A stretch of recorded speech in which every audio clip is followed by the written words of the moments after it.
Hey team, Glenn and here. Welcome back to the Building Better Humans Project podcast. It is Mayhem Monday, which as always means we have Mayhem. Mili Mayhem Saul in the building. Good morning. We thought this week we would go through some positives because obviously over the last, or since we started Mayhem Mondays, we've been giving a lot of airtime to the negative stuff. And the truth is it's a real minority of the content, or sorry, comments that we receive, but we've been sharing them. We're not doing those anymore. And so recently, Millie put out 2 different NGLs. One we will not be able to run on here. It was hectic. If you saw my socials, I asked people to share with me their most inner thoughts, and boy, did they and share secrets, with me. I think you said. No, I think I just said inner thoughts. And Right. I'm thinking, like, I don't know what I was thinking. going to say it got dark. It didn't get dark. It just got hectic. It got hectic, like really, really wild. To the point where then Millie, I was in Africa, so I missed a lot of it. I just caught up later, but then Millie's on a deep dive trying to work out who might have sent her those comments. I'm looking through my stories of who's seen that NGL and who could have possibly clicked it on. I'm like, it's you, isn't it? It's you. Anyway, if you are on my socials, that was wild. So now the other one she'd asked for was for people's favourites. Quotes. So your favorite inspirational quotes, motivational quotes, whatever, or even just quote. I get asked this a lot you wanna... myself personally. Like if I ever do it, I haven't done a podcast for other people in ages, but they always right at the end will say, throw me your favourite, personal development quote. And I have so many. There are so many really good ones. So But the thing I try to do typically, and what I thought we might try and do today, is give depth to the quote. So if I share a quote typically on my social, I'll also try and add my thought and my own sort of depth into it or meaning. So just so it's not just, throwing up a quote for the sake of it. So how do you want to start? Do you want to start with yours or do you want to start with theirs? I'll start with mine, and it's on the back of our Mayhem keyrings. So if you've received a Mayhem keyring from me, flip that over and you'll see my favorite quote. And it's been that way, been my favorite quote for a while, ever since I saw it. And it's, no man has the right to be an amateur in the matter of physical training. It is a shame to grow old without seeing the beauty and strength of which your body is capable. And I just love that one, because imagine getting to whatever age and like you didn't really do much with your body, and you get old and you get frail and you get weak, and like you haven't seen, like, have you been to the circus and you've seen what these freaks Cirque du do? Soleil. Oh man, it's like your body can do that? Like it's crazy. So at least try and see what your body is. And people think other people's bodies can do that. But What do you anyone, mean? well, people Well, think, if you train yourself that Yeah. way, and if you've started, usually you start a little bit younger, genetics comes into play as well, but you can teach yourself how to do these things. And it's wild. And I wore this shirt. I found it the other day when you were sorting out all of my clothes. But Spartan is one. If you want to know what you're capable of, go and do a Spartan. I've never done one. Oh, yeah, it's so good. It's so good. If you've ever done a Spartan, you'll know that you get burpees as a punishment for not doing an obstacle. Your girl did 0 burpees, no punishment. So Can do burpees, but doesn't want to. do love a burpee, but no. Yeah, I've never done a Spartan or any of those sort of obstacle course races. And my reasoning behind it was, for years, that's what we did in the army. And we were really good at them, obviously. And my section, when I was in Townsville, we actually won the brigade comp twice. The worst we placed, I think, was 4th in 4 years. So that's a big competition with all the battalions. But I remember doing, and this was before these were even a thing, we were out doing PT once, and the PDIs, physical training instructors, are yelling at us. And they're going, civilians pay to do this shit, man. And we're thinking, no, they don't. Anyway, then people started doing Tough Mudder when it first came out. And it was $200. And all of our soldiers were like, what? People pay $200 to go and do an obstacle course? Like, what are you doing? To us, that's Wednesday morning. And so I've never quite convinced myself to do it. But I've got mates like Shane Webke years ago, when I had my gym in Toowoomba. He's retired from footy at that stage. Him and his wife and kids all went out and did them. Obviously, for him as a professional athlete, it wasn't a big deal. But to do it with 10 or 12, 13-year-old kids was pretty cool, and his wife doing it. So it's a fun team building exercise if you want to do that. Christian's calling us. Sorry, I saw your phone ringing as well. Yeah, so it's a fun thing to do with your mates. And yeah, if you really want to know which muscles of yours don't work, Go and do a Spartan. We'll pause and just take this call from Christian and then get back to you. Hi, buddy. How are you? Dad is here. Do you want to talk to Dad? Yes, mate. Is it lunchtime yet? If you feel hungry, you can have that sandwich. Yeah, thanks, Dad. All right, mate. See ya. See you, buddy. He just obsesses on something. Yeah. So back to our, so that was Christian, and we might leave that in. We might cut it out. If you don't know what we're talking about, then we cut it out. But yeah, so we're talking about positive quotes. Yeah, so that was one of mine. It's a shame to grow old without seeing the beauty and strength of which your body is capable. There's another one that I got sent through, which is also another fave of mine, discipline over motivation.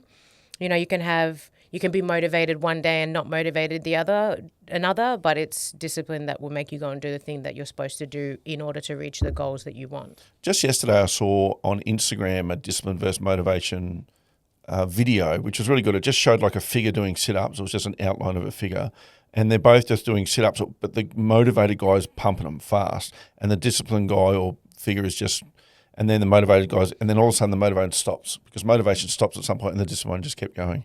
So whilst he was doing them slower, he kept doing them more consistently over time, and that's how you get a result. And I thought that was a really good visual for people who are visual learners to understand that motivation is great, but it doesn't last. Yeah. It'll get you started, but that's all. But once the weather's cold or once you have an injury or whatever your story is, something happens, then all of a sudden now it comes down to discipline, which when it comes to physical exercise, I'm really poor at and you're really good at. Yeah. So I'll find everything to do other than that. Not that I'm worried about physical exercise. I just don't prioritise it anywhere near as highly as all the other things that I'm doing. So, but I'll still go out and do killy and while I'm on killy, I'll think, I probably should have trained more for this. But we get through it. You came back okay. And then I'll share a third one of mine, which my dad always used to say to us growing up. And it's kind of dramatic, but you can modernize it. And you got to remember that my dad is from Papua New Guinea. He grew up on an island. He grew up where this is true. So the quote is, laziness will kill you. And he used to say that to us over and over and over. So true though. You know, it'll kill your dreams. It'll kill your goals. If you're lazy, it'll kill that, you know. But he grew up in a time where if you're lazy, you will die. So, you're not gonna eat. Yeah, pretty much. In modern society, I can see that because laziness becomes apathy. People become apathetic and then all of a sudden I don't have the energy. Because how often, you know, when I owned a gym and people would say, by the end of the day, I'll just feel flat. But if you went out and physically moved even for 10 or 15 minutes, you won't feel physically flat anymore. But often that's enough to go, you know what, I'm just going to flop on that. It's been a big day. I'm just going to flop on the couch today and I'm, going to have some snacks and wait for dinner. And of course, and it's like us, if you go and lay up in your bedroom, of course you feel tired. But if you're out doing something, you don't feel tired. So like it doesn't matter how fatigued. Like I was actually tired driving in here today a bit. And then when you sit here, you don't feel that anymore because you're doing something, even if it's mental. So, yeah, I can see laziness killing people in that way. Yeah, or, you are too lazy to cook a proper meal, so then you eat frozen pizza. Well, that ties into mine is how you do anything is how you do everything. Because if you take shortcuts in any area in life, it starts to spread into other areas of your life potentially. So if your laziness is what's stopping you from moving your body, then it's probably also what's stopping you from eating well and drinking well and all of those other things. It's just quicker and easier to grab, I'll just grab Macca's on the way through, or I'll grab a wrap or something, but invariably end up with a hash brown or some chippies. And then, you feel too lazy to go to the gym that day, I'll do tomorrow. And then tomorrow becomes next week, and then next week becomes next month. Next month becomes next year, and then all of a sudden you're 85 years old and you realize that you're really in poor health because you were lazy. Yeah, that's that pain of regret thing that people talk about, which is another quote. Like the pain of regret is, I'm sure we all reach an age where we wonder if we did enough with ourselves, and that's physically, mentally, emotionally, professionally.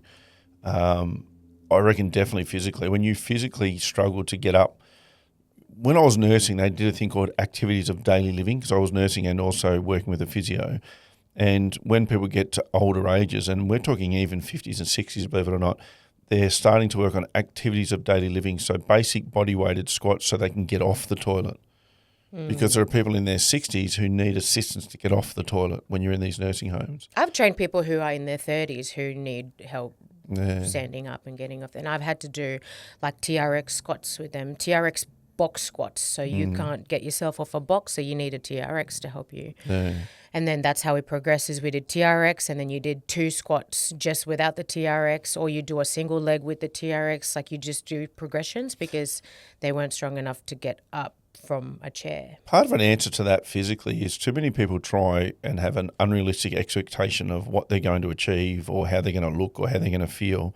So you're aiming at the highest level. So if I'm looking at you and I think, oh, if I exercise every day for the next 4 weeks, I can potentially start to have your performance, that requires a lot of, you can't miss sessions, you'll do 2 or 3 a day, and then all of a sudden that in itself becomes overwhelming. Yeah. So you're not talking about being an athlete, you're just talking about, as silly as it sounds, being able to get off the toilet. If you fall over when you're older, being able to get back up again. Because there are so many people that in nursing homes that actually can't do that. And I've told this story before, but years ago, there was a guy in Toowoomba who was running for council. He was getting into local politics, and he was a very well-known local singer, like piano bar singer. He was really good. But he was very overweight, and I just used to see him all the time because my gym was across the road, and I wasn't trying to sell him anything. Back then, I got a lot of people to come into the gym for free, certain people. And I said, mate, just come across, you need to do something. And he was 47, and he said to me, mate, I'm 47, there's no point now. But you're going to live another 40 years, hopefully. The thing about people who don't look after their bodies at all, you don't necessarily live a shorter life. You might live just as long. It's a quality of life. Yeah. If you spend 20 years not being able to do anything, and then other people if I fall over and have a heart attack at 65, I'll honestly, not that I want that, but I'd prefer that than to live until I'm 85 and spend from 65 to 85 not being able to do anything. 20 years trapped inside this thing because your body, screw that. I've always been pretty disciplined around exercise, or I've always been active mainly because I really enjoy it. But what was such a eye-opener was when I tore my ACL and I had surgery and I was in bed for a week and that muscle atrophied immediately. Yeah. And because I obviously couldn't use it at all. So this one, it did atrophy, but it was still being moved to some extent. And so it kind of held on. But this one just went. And then I had to build it up again. And I was just like, I just never, ever want that ever again. Which takes away the argument from people who, when they look at someone like you and go, oh, it's just genetics. Well, genetics plays a part, but you still have to work. Yeah. Because if you did not exercise, then you would not have the muscle tone. If genetics was true, then your mum and dad, your brother and sister, everyone would look the same. Yeah. And that's not true. No. Do their genetics help them if they were to do their level of exercise? Of course. 100%. That's where your genetics kicks in. One of my friends saw a picture of me when I was young, and they're like, you see, you had a six-pack. Do you know how many trees I climbed for that six-pack? I used to run around, and it's not that I wanted to have a six-pack, it's just that I did because I did so much as a kid. Yeah. Jumping, running, climbing trees daily, it was a really good childhood. While we're doing quotes, that you tie into that genetics, it's talent as well. So genetics or talent don't work if you don't. Yeah, and that's one here. Hard work beats talent when talent doesn't work hard. I've loved that one for a while too. That's a good one. How often working with young athletes, which we've done for years as well, do you see a talented young athlete just not put the work in and then not get the result? And it kills you because you think people would kill to have your level of talent. And yet you see an athlete that's so dedicated that will overtake them, but they would still kill for a piece of that talent. Yeah. They've got to work hard all the time. Yeah. Again, back to Shane Webber, he used to say to me, I used to have to work so hard because I wasn't naturally gifted. And his brother, he said, was way more gifted than him but didn't like to work hard. One had an NRL career for 19 years, one didn't. That's the difference. You look at Shalom, she just got picked up as NRLW's or chosen by the Rugby League Players Association, this is from the players, as a Rookie of the Year. But she's insanely talented and her work ethic is ridiculous. Ridiculous. So if she backed off on her work ethic, that talent's irrelevant. It'll probably still get her in the NRLW, but not at the level she's playing in her first year. So people always are quick to point the finger, oh, yeah, but she's talented or he's got this or they've got that. And she does hill sprints with the parachute attached to her. Her work ethic is relentless. Yeah. So... How many did you get a lot through? Yeah, I got a few. So I got this one. It cost $0 to be a kind person. I saw a parody of this and they're like, yeah, also costs $0 to be a hater. Sure does. You're burning emotional currency. Discipline over motivation. And then this one, which they said is from Winston Churchill, says success is not final, failure is not fatal. It's the courage to continue that counts. Yeah. That's true, actually, because when people fail, they think, oh, the world ends. But also when they succeed, they think they can rest on their laurels. And either one of those things is just a moment in time. There's a lot of work to go towards success, but it's a moment in time. And if you stop doing the work, you're on the way back down. But failure also, it can just happen. I know people that have put so much work in and been so dedicated to a thing and still failed. So you're not owed success by any stretch of the imagination. But what I used to say to my young athletes, that you at least have to earn the right to compete, to be in the arena. So you earn, like when they'd go and play a grand final, you've earned the right to be in that grand final, not to win it. Even if you've gone through the whole season undefeated, you now have to go out and do that piece as well. But you earn the right to be there. Most people don't even put themselves in the arena of life. They just sit on the outsides and they comment on what other people are doing with absolutely no chance of getting in the arena themselves. And I just don't understand that. That's what, in sort of modern society, young people, they call non-playable characters, NPCs, because Will Smith talks about this a lot in Tassie. Like, he encourages his young people not to be NPCs, to actually participate. Because NPCs, for people that don't understand, is computer games. There's all these characters that sit on the outside that aren't actual playable. They're just there to fill in the space. That's how people live life. Yeah.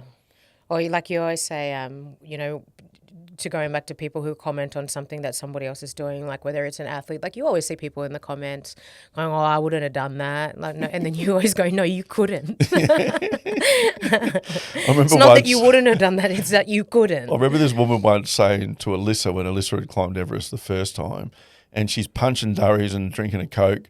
She's going, oh, I'd never do that. And I remember when we left, I said to Alyssa, she could never do that. That's a different thing. Like, it's not that I would. You make it sound like it's... You're not going up Mount Everest. Excuse me, guys, I'm just going to punch a durry. You make it sound like it's an option on the table for you, but I'm just not going to do it. You stop that right now. This one was no quote, but ask people to tell you their inner thoughts again. That was a hoot. That was crazy. Yeah. That was wild. Like a lot of, we actually do get a lot of relationship stuff through, but we also get a lot of sexual things that people, and I don't mean like the stupid ones, but I mean like, that one was people telling you some pretty hectic, deep experiences. And then others are asking us about stuff, and you think it's not really that sort of podcast. Yeah. I feel like that would have to be a whole other podcast. Maybe some we will delve into because they were around belief systems on cheating and all that sort of stuff. They were good conversations to have. But I think that was the first one that kind of just opened it up, and then everyone's like, "Let me tell you what I did," and I was like, "Oh, la la la la la la la la." We don't go to church. Millie's going, I was like, I need to go to church. Where's the Holy Bible? I've got one here which I've shared on this show before, maybe not on Mayhem Mondays, but it's confidence and fear both require you to believe in something that hasn't happened yet. Why would you choose fear? Yeah. And that's from Mark Manson, who wrote The Subtle Art of Not Giving a... That was his very famous book. But it's, confidence and fear are both require you to believe in something that hasn't happened yet. Why would you believe in fear? The confidence side of it is, I believe I'm going to be able to achieve anything. Well, what's your evidence? Well, none, but I'm going to have a crack at it. I've done that so many times in my life, and I put things out publicly on social when I want to try and achieve things. And if people have followed me for long enough, you'll know there are some things I just haven't got off the ground that I absolutely at the time believed was the thing I wanted to get off the ground. I started doing a youth development app, which I haven't fully given up on. It was $250,000 spent because it's not an off-the-shelf app. It had to be built. And we were over $100,000 deep on that thing, and we just had to pause it because COVID, and we just didn't have money coming in to keep risking to put into this thing. I found videos where I said in 2021 or 2022, this will be released. Well, we're now in 2025 and it hasn't been. And it's not dead, but we just couldn't get off the ground. And you have to be okay with that sometimes. We just didn't have the finances to do it. We had people that supported us. I had a good mate in Gatton, Brett, who I went and did a talk for his company, and he donated a ridiculous, I won't say on air, but a ridiculous sum of money really for this concept and idea. Just wrote me a check back in the days when people wrote checks still. And I was talking to him just recently about it. He said, how's that going? And I said, well, it's just pause, and this is why. And he totally understood. but we will get it off the ground again at some point because it'll tie into the other things we do. It just, you constantly have to reprioritize things. But yeah, you're going to fail at some stuff. That's just life. But again, at least we're in the arena. Failure is not fatal. A lot of the judgment we get is from people not in the arena. Like, how could you do this with young people? Well, what are you doing? Are you doing something? Okay. Well, have you ever? Yeah. Like, it's a tough industry. And I'm happy to say, if you have, then judge away. Because my experience is people that are in the arena aren't judging. They're too busy being in the arena, doing their thing. So if you ever find yourself scrolling social media, being unhappy about things that you see, feeling the need to comment, aggressively or negatively towards someone, I would just say maybe that's a sign that you're not in the arena that you want to be in, and you need to put yourself there and put all your energy into that. Yeah, for sure. This next one, don't be afraid of moving slowly, be afraid of standing still. Love. Opportunities aren't accidents, opportunities are created. Yeah, I like that. Me too. Yeah, a lot of life, if we're really honest with ourselves, opportunities come our way and we don't always take them. Yeah. Because we're fearful that we're not good enough, or we tell our stories. I read a thing about this just today, and it was just saying that I hope for you that when opportunity finds you, you let it. Whereas some people will turn opportunities away and convince themselves they never get opportunities. And I think we all get them. But if we're constantly holding on to our old story, we're probably not free enough to take the opportunities. So, yeah. It's never too late to be what you might have been. I saw this one on a video that you made and loved it. I've started a plan on what I've always wanted to do, and I was always too nervous, thinking I'm too old. Yeah, I definitely thought that I was too old to start a boxing career and any of that. and there might be some people out there who still think that of you, but yeah, does it matter? for sure. No, it doesn't matter to me because I'm doing it. Terence Crawford just beat, for those in no boxing, just beat Canelo Alvarez, who's like really the GOAT of boxing for the last 15 years. And Crawford's come out and beat him, and he's 38 years old. And everyone goes, oh, it's the age. Well, Canelo was 35. But at 38, he's come out and done the unthinkable and won his fourth undisputed title in the fourth weight division. And I watched an interview with him, and the bloke interviewing him said, do you really feel like at 38, everything's against you? And he said, I'm not 38. He goes, well, yeah, you're 38. He said, no, I'm 37. He said, when's your birthday? He said, in 2 weeks. He goes, well, I can see you're nearly 38. He goes, yeah, but I'm not. Don't add on to what I know where I am right now. But he, at no stage was he worried about his, and then he goes out and absolutely dominates the fight. So There was like a Kokoda, and someone asked me how old I was, and I said 31. And she's like, you're 32 in 2 weeks. I'm like, do you know how a year works? I'm 31. It hasn't ticked over yet. We're not, 10-year-olds are always turning 11. Yeah. Like the day after their 10th birthday. How old are you? I'm turning 11. Yeah, but in 362 days, bro. You're 10. You're 10. Yeah, and as you get older, you're not turning so often. This one is from Estee Lauder, who makes my perfume. Not sponsored, but happy to be. Yeah, you listening? She is. She's listening, right? I never dreamed about success. I worked for it. Love. Go back to that last one for me before that. It's never too late to be what you might have been. Yeah, so that one made me think about years and years and years ago, I watched an episode of Oprah or something like that where she was talking to a guy who was studying to be a doctor, and he was an accountant. He had 3 accounting firms. He was 50 years of age when he started his medicine degree. He was financially successful, and people were questioning him, not so much her, but people were going like, why? Why would you put yourself through that? He said, because I never wanted to be an accountant, but I was a very good one, and I made a lot of money, and I set my family up. And someone said to him, yeah, but it's because minimum medicine's a 7-year degree. Normally it's 10. So they said, yeah, but you're going to be 57 by the time you finish. And he said, yeah, but I thought I'm going to be 57 anyway at some point, so I may as well be doing something I love. Aww. Yeah, so, and that was the first time, and I was probably in my 20s maybe when I saw that, or maybe I was 30. Because, when you turn 30, you can feel old, and when you turn 40, you can feel old. Here's a bloke at 50 saying, no, I'm going to have a crack at medicine, and went and got himself in and started studying. Love. So, yeah, that was a good eye-opener for that. Never too old to be what you might have been. Yeah. Yeah, I just said that one. I never dreamed about success. I worked for it. Love it. This is you the other day. The standard you walk past is the standard you accept. Did I say that? No, well, you always say that, but also we walked into the IGA and he's like over there doing something, and then I was like, "What were you doing?" And he's picking up rubbish. I love it. Don't get me wrong.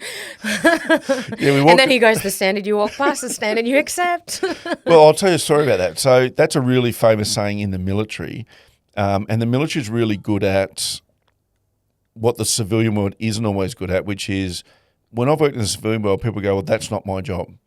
That doesn't happen in the military much. If something's out of place or needs to be fixed, someone will just do it, even though it's not their job.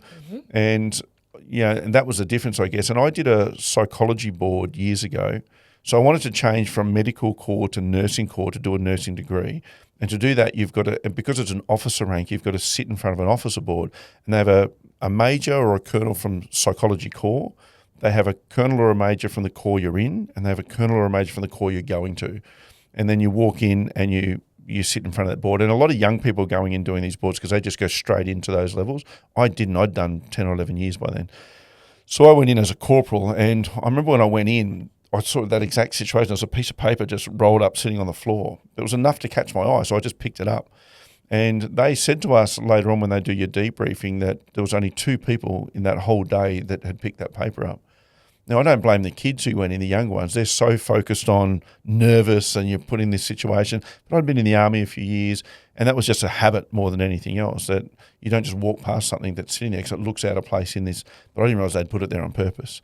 So when we walked into the IGA the other day, it was someone had just dropped a big hot chip packet, like a large one. So it wasn't like a little thing.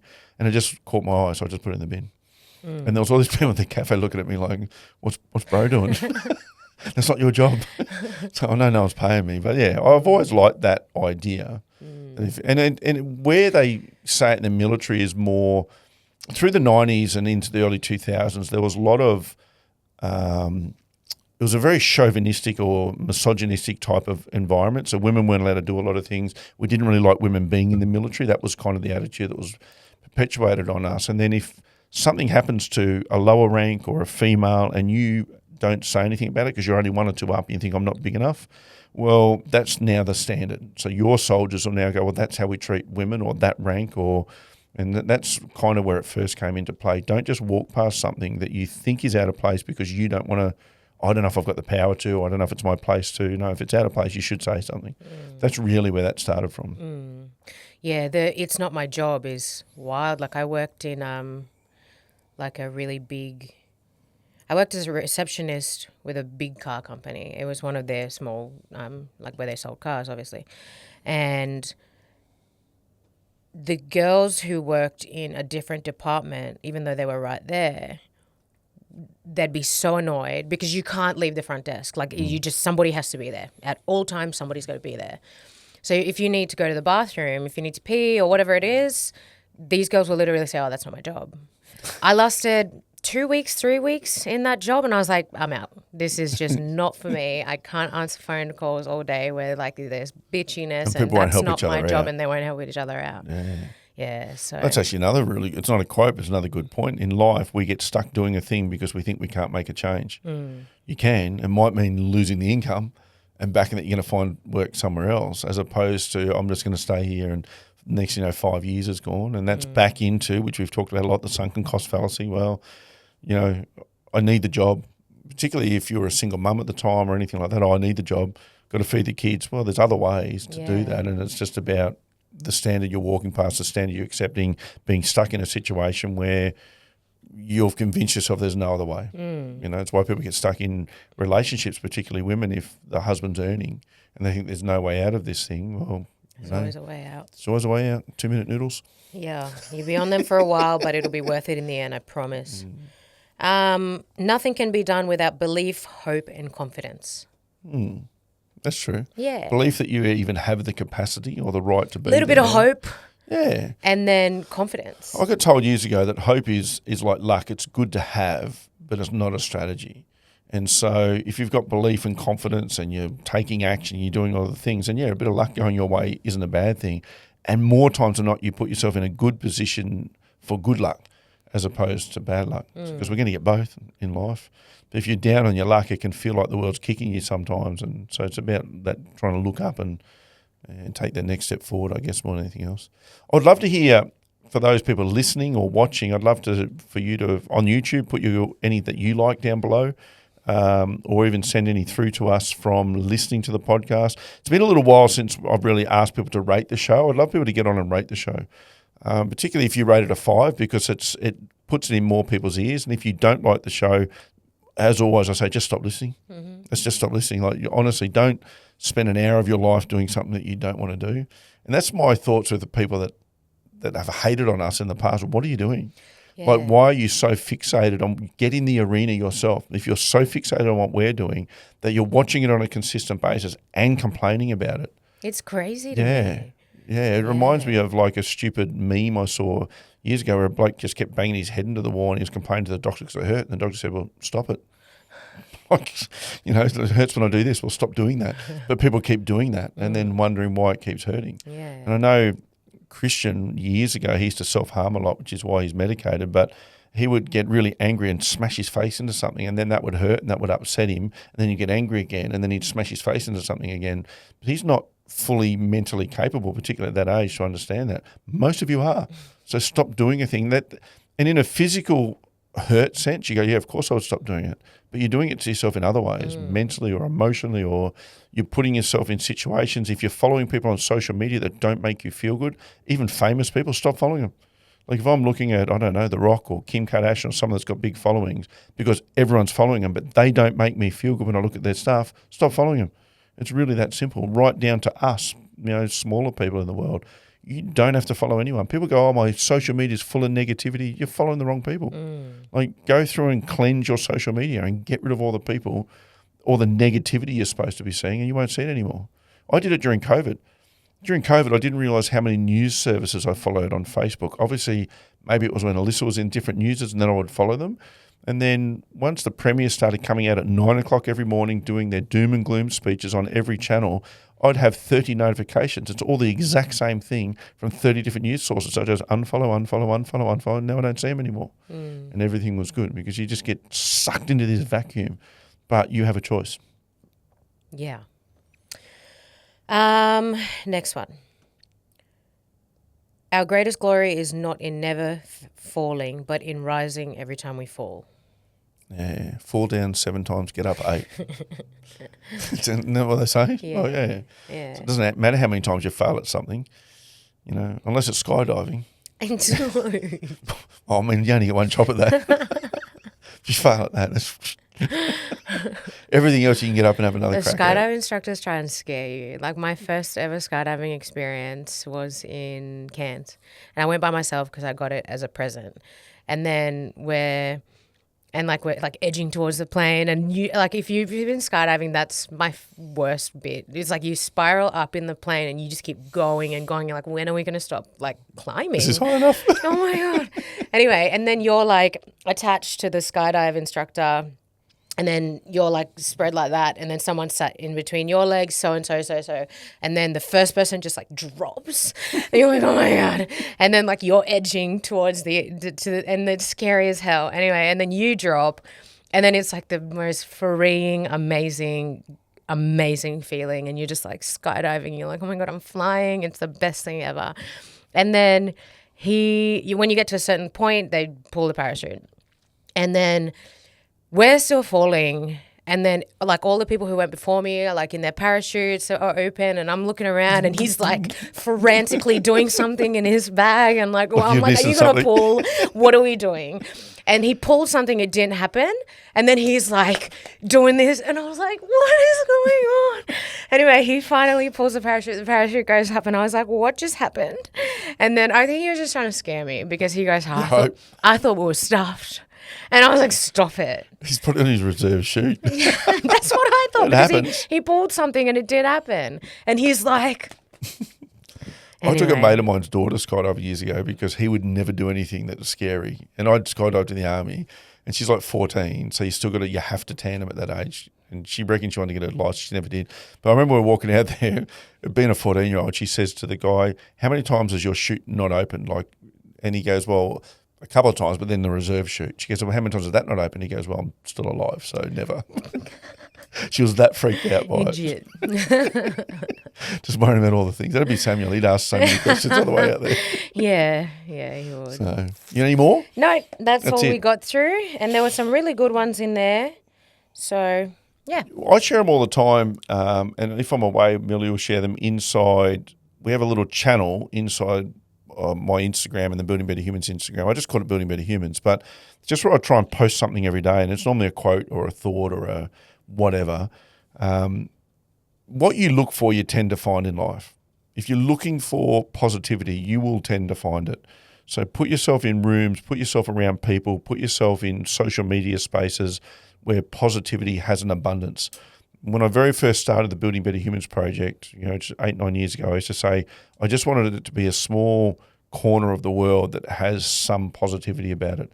This is not all the answers. It's personal development in a sense, but it's just thoughts, interviews, it's all the different formats I've used over the years to try and put just a little bit of inspiration and positivity into your world somewhere.